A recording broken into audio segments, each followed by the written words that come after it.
Yo mga idol, kamusta? Sports Talk PH nga pala.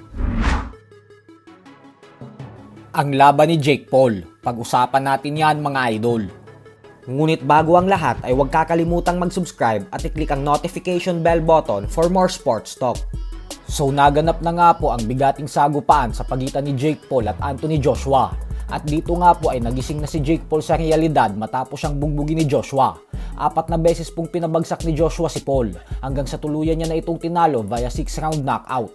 Ang tanging dahilan lang naman kung bakit umabot ng round 5 si Jake Paul sa laban na ito ay dahil walang ibang ginawa si Jake Paul kundi ang tumakbo ng tumakbo sa 4 na kanto ng lona sa buong laban.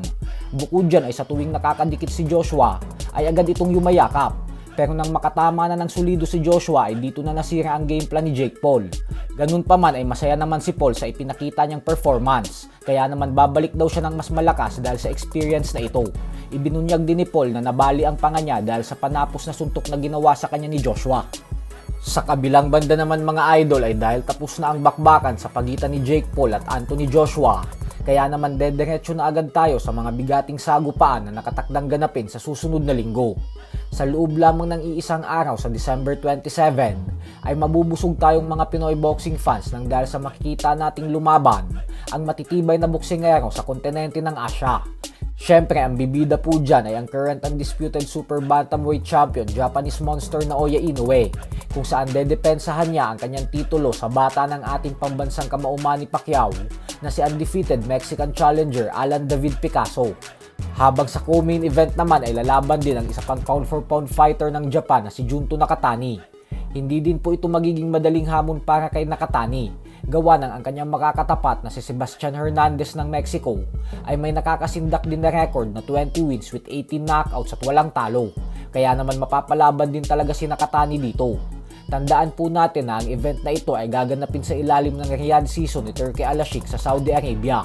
Habang ang ating pambato naman na si former 3 Division Champion Angas ng Pinas, General Casimero, ay dumating na din sa bansang Japan kahapon para sa kanyang tune-up fight kontra sa Japanese fighter na si Tomi Sokochi.